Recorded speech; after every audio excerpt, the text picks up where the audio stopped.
नमस्कार दोस्तों, मैं भावनी मिश्रा अपने चैनल में आप सभी का एक बार फिर से स्वागत करती हूँ। कैसे हैं आप लोग?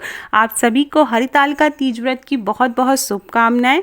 आप सभी को बहुत बहुत धन्यवाद मेरा वीडियो पसंद करने के लिए। इसके पहले मैंने एक वीडियो अपलोड किया था हरितालिका तीज व्रत की पूजा विधि, आपने बहुत पसंद किया, उसके लिए धन्यवाद। इस वीडियो में मैं आपसे शेयर करूँगी ये सारे सामान हैं जो पूजा को उसको हम विसर्जित कैसे करेंगे, क्या करना है। सबसे पहले हम बात करेंगे पारण कैसे करेंगे। तो पारण के लिए अगले दिन सुबह सुबह 4:30 बजे नहा धोकर फिर से वहीं जहाँ पर आपने स्थापित किए हैं भगवान को, वहाँ बैठकर आरती करनी है भगवान जी की। तीनों आरती करनी है, गणेश भगवान जी की, शिव जी की और माता पार्वती की आरती करनी है। उसके बाद सुहाग लेना है। सुहाग लेने का तरीका मैंने बताया है, अभी मैं फिर वीडियो में आगे बताऊँगी। उसके बाद आप चूड़ी पहन लीजिए प्रसाद के रूप में। वहाँ जो बिंदी चढ़ाई है आप वो बिंदी लगा लीजिए। आपने अगर बिछिया चढ़ाई है तो बिछिया पहन लीजिए और माँ से प्रार्थना करिए। वीडियो देखिए और अगर पसंद आएगा तो मेरे चैनल को प्लीज़ सब्सक्राइब कर लीजिएगा। बहुत पसंद आएगा दोस्तों के बीच में शेयर करिएगा। बगल में बेल आएगी, बेल पे क्लिक करेंगे, 3 ऑप्शन आएंगे, ऑल पे क्लिक करना है ताकि सारे वीडियो के अपडेट आप तक पहुंच सके। माँ से प्रार्थना करनी है और कहना है कि भगवान हमसे अगर कोई भूल चूक हुई हो तो हमें माफ़ करें, हम सभी का सौभाग्य खंड करें, सुख समृद्धि प्रदान करें। उसके बाद सभी बड़ों से, घर में जो भी बड़े हैं, अपने पति से आशीर्वाद लें। आशीर्वाद लेने के बाद वापस वहाँ चौकी के सामने बैठ जाएं और वहाँ पे हमारे यहाँ चना निकला जाता है। एक चना भाई के नाम से, जितने भाई हैं उतने चना निकला जाता है। अगर आपके यहाँ ये प्रथा ना हो तो ना करें। तो फिर उस चने के साथ पानी पिया जाता है। तो इस तरह से पारण करते हैं। उसके बाद आप हल्का भोजन करें, खिचड़ी खाने के बाद थोड़ा सा आराम करें, फिर चौकी के पास आके सामान हटाएं। एक बात का ध्यान रखें कि पूजा खत्म होने के बाद जो आपने नई चूड़ी, बिछिया, बिंदी, सिंदूर जो भी लगाया है आप उसे पहने रहें। जो भी सुहाग का सामान है उसे तुरंत से निकाल के ना रखें।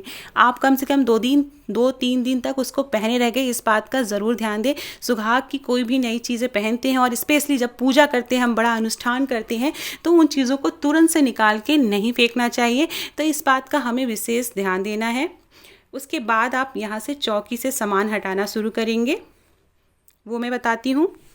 तो सबसे पहले यहाँ से हम प्रसाद हटाएंगे। तो प्रसाद अपने घर के लोगों को खिला दीजिए, आप खुद भी थोड़ा प्रसाद खा लीजिए। बहुत से लोग अपना प्रसाद नहीं खाते हैं, तो ये अपने घर के बड़े बुजुर्ग से पूछिए कि क्या करना है। प्रसाद हटा लें। इसमें से कुछ प्रसाद पंडित जी के लिए रखें, जिसको दान देना है या किसी ज़रूरतमंद को देना है।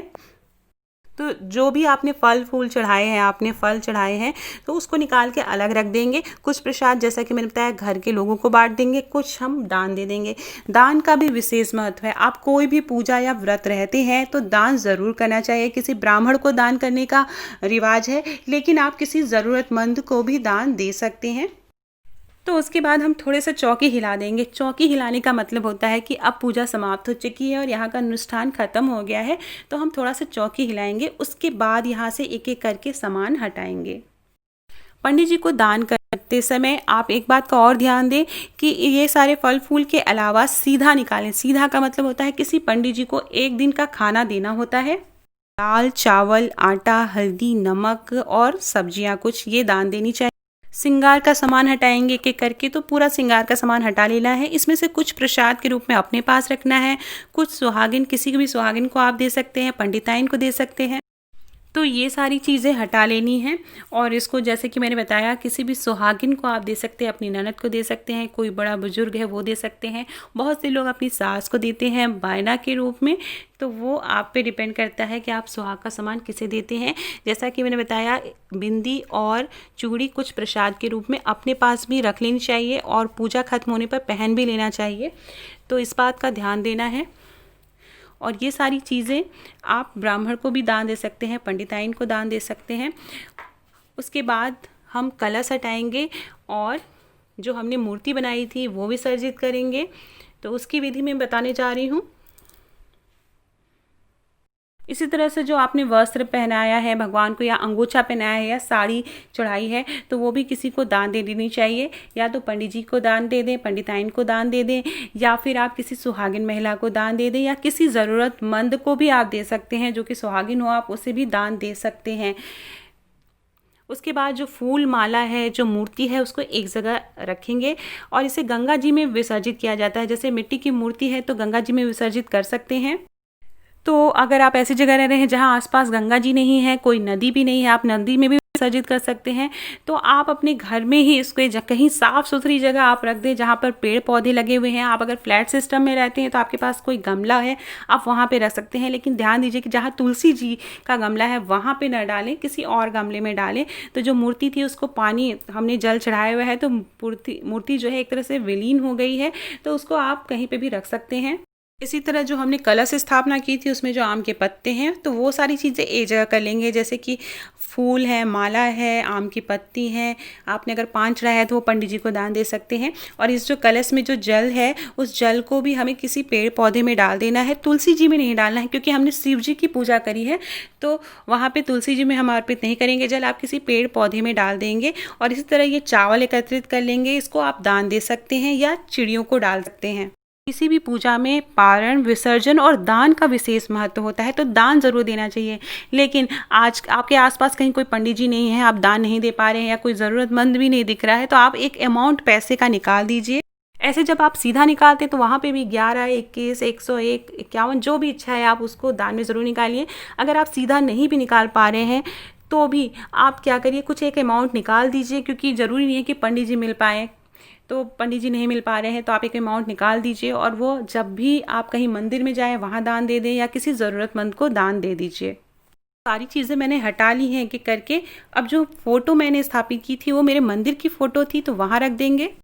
फ़ोटो भी मैंने हटा ली है। जो लाल रंग का कपड़ा बिछाया था, अगर आपने एकदम नया कपड़ा बिछाया है तो इसे भी दान दे दीजिए, तो वहीं पे दान वाले सामान में रख देंगे। चौकी के ऊपर एक बार पानी से जल से छिड़काव करेंगे और इस बार इस तरह से हाथ फेर देंगे।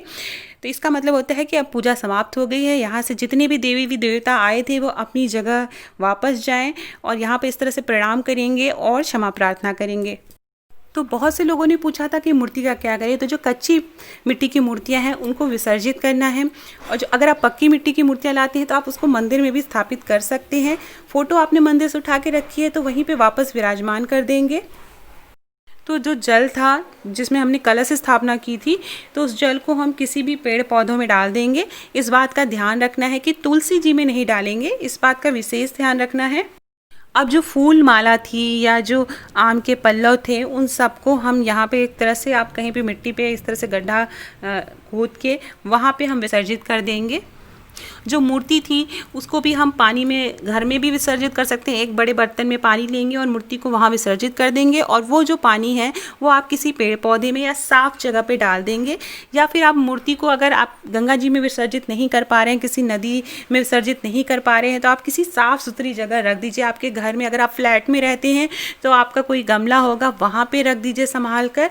बस आपको तुलसी जी के पेड़ पौधों में इन मूर्तियों को नहीं डालना है, इस बात का आपको ध्यान देना है। इस तरह से, और इस तरह से भगवान से प्रार्थना करेंगे। इस तरह से हम पारण करेंगे, विसर्जन करेंगे और दान करेंगे। तो इन सारी चीज़ों का एक विशेष महत्व है किसी भी पूजा में। तो आशा करती हूँ आपको मेरा वीडियो पसंद आया होगा। पसंद आया हो तो दोस्तों के बीच में शेयर करिएगा। कमेंट बॉक्स में जय माँ पार्वती, ओम नमः शिवाय ज़रूर लिखिएगा। लाइक और कमेंट करिएगा। Thank you.